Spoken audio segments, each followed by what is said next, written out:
ABP news के sting operation में RG कर मेडिकल कॉलेज को लेकर कई सारे खुलासे हुए हैं। इन पर बातचीत के लिए मेरे साथ राष्ट्रीय महिला कांग्रेस अध्यक्ष अलका लांबा जी हैं। अलका जी, स्टिंग ऑपरेशन आपने भी देखा होगा किस तरीके की चीजें निकल कर आई।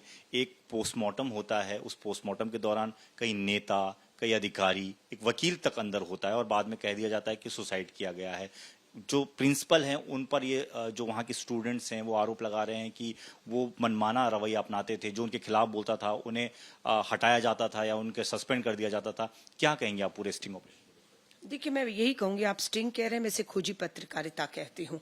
जो पर्दे के पीछे की सच्चाई है, आपने कोशिश की कि उसे भी सामने लाया जाए, और बिल्कुल जब वो सामने आ रही है तो चिंता और बढ़ जाती है कि क्या ये हादसा, ये बेटी का बलात्कार और हत्या रोकी जा सकती थी? तो फिर जवाब मिलता है हाँ, बिल्कुल रोकी जा सकती थी। क्योंकि हर संस्थान में हम देख रहे हैं बहुत कुछ हो रहा है, बहुत लूप होल है, बहुत कमियां हैं।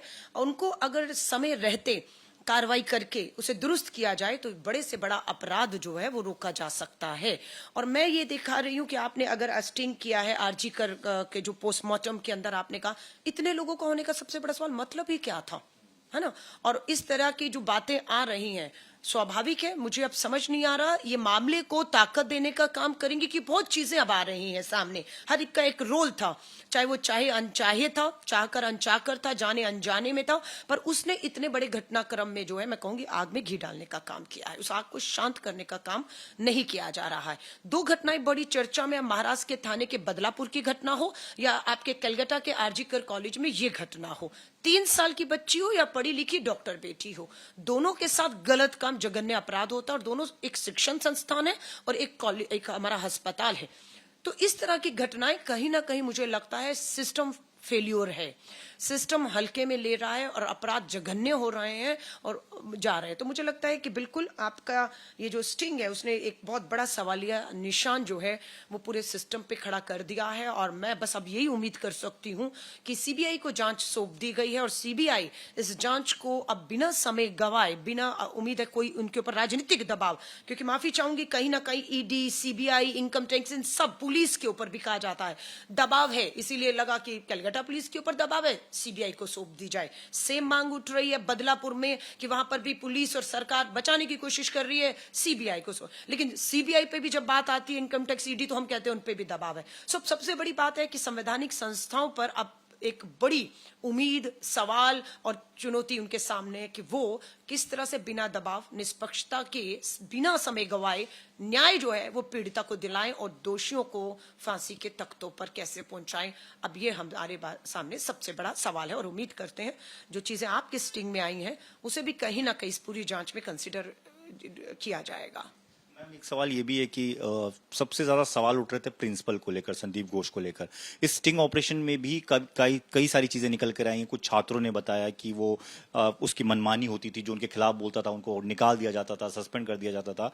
खास तौर पर एक बड़ी बात ये निकल कर आई कि रसूख वाला था, ममता सरकार से बड़ा कनेक्शन था और यही वजह है कि इतनी मनमानी जो है बढ़ती है और इतनी अनियमितताएं इस अस्पताल में, मेडिकल कॉलेज में होती है।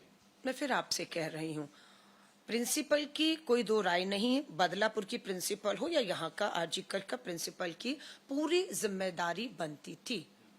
अगर कहीं चूक हुई है तो दोषी आप भी हैं, सवालों के घेरे में आप भी आएंगे। अब आप जो भी कह रहे हैं मनमानी चलती थी, रसूख चलता था, पहुंच थी, ये सब चीजें होती रहती हैं, पर इस घटनाक्रम में उन सब चीजों का क्या रोल है ये देखे जाना चाहिए। अगर इस पूरी घटना में इन सब चीजों का, कि प्रिंसिपल ने उसको जानबूझकर जो है आत्महत्या बताया, उसके पीछे कोई कारण था या क्या था, है ना? क्योंकि पोस्टमार्टम में हर चीजें अब पूरी तरह से साफ हो चुकी हैं कि जिस तरह से बच्ची को जो डॉक्टर है उसको चोटें आई, जिस तरह से उसके निजी पार्ट्स में चोटें आई, वो आत्महत्या में ऐसा नहीं देखने को मिलता। तो किस दबाव में, या अपने आप को बचाने के लिए, बिल्कुल उनसे पूछताछ होनी चाहिए, सख्ती से पूछताछ होनी चाहिए। और मुझे लगता है कि जो रसूख वसूख सब है, सीबीआई की इस जांच में किसी तरह का रसूख, दबाव या सरकार का कुछ भी ना रहा, इसलिए सीबीआई को जांच सौंपी गई है।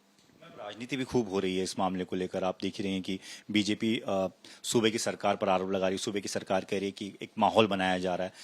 आपका क्या कहना है?